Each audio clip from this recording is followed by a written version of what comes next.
Assalamualaikum warahmatullahi wabarakatuh.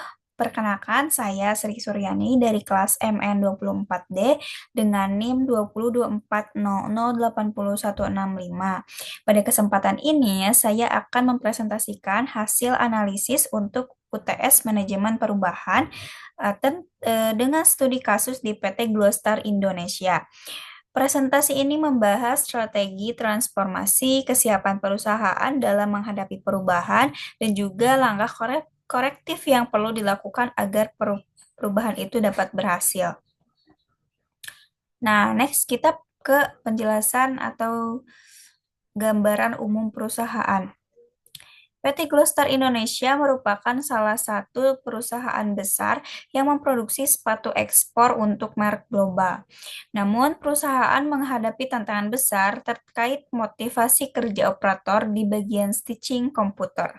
Fluktuasi motivasi ini berdampak langsung pada kualitas produk dan efisiensi operasional, sehingga manajemen perlu melakukan transformasi di bidang sumber daya manusia. Next, kita ke fokus perubahan.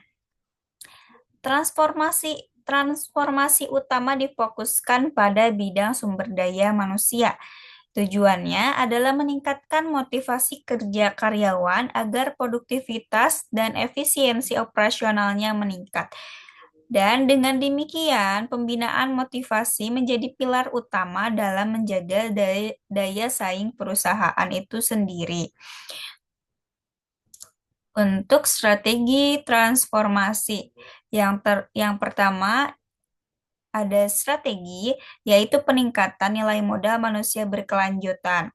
Strategi yang diusulkan adalah strategi peningkatan nilai modal manusia berkelanjutan, yang artinya perusahaan tidak hanya fokus pada target produksi, tetapi juga membangun motivasi kerja berkelanjutan.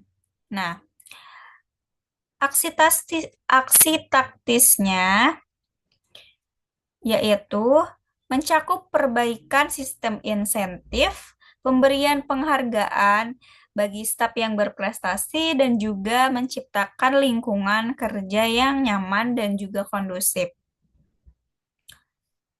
Kita next ke evaluasi kesiapan perubahan.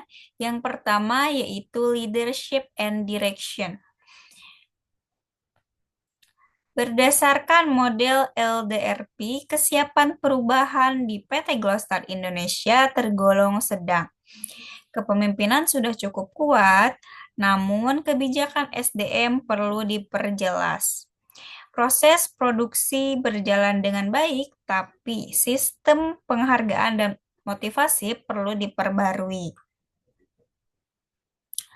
Dan juga perencanaan organisasi juga masih perlu diperbaiki agar program motivasi berjalan dengan efektif. Nah, ini ada 4 evaluasi kesiapan perubahan. Yang pertama itu kan tadi leadership and direction, yang kedua resource and process. Untuk leadership dan direction itu levelnya sedang ketinggi.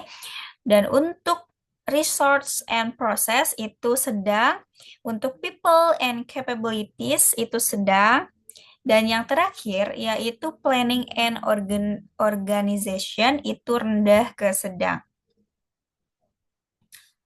Dan untuk tahapan manajemen perubahan ada 4 tahapan penting untuk memastikan transformasi berjalan dengan sukses. Yang pertama yaitu menciptakan kebutuhan mendesak atau sense of urgency, yaitu membangun rasa urgensi agar seluruh karyawan sadar betapa pentingnya perubahan.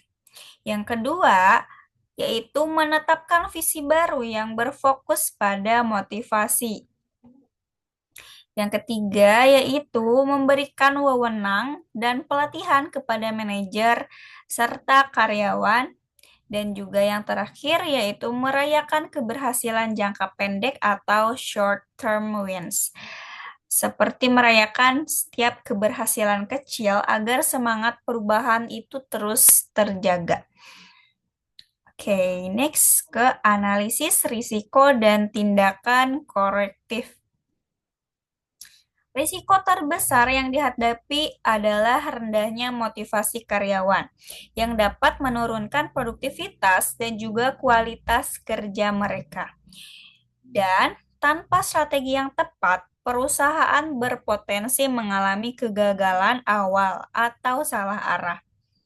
Karena itu, perlu dilakukan program percontohan yang fokus pada sistem insentif baru dan peningkatan motivasi intrinsik serta ekstrinsik. Efektivitasnya, akan dipantau melalui data harian hasil dari kerja karyawan.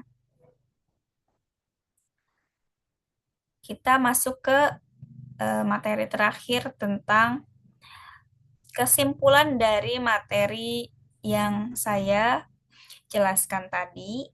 Kesimpulannya yaitu PT Glostar Indonesia perlu melakukan transformasi di bidang sumber daya manusia untuk memperkuat motivasi kerja.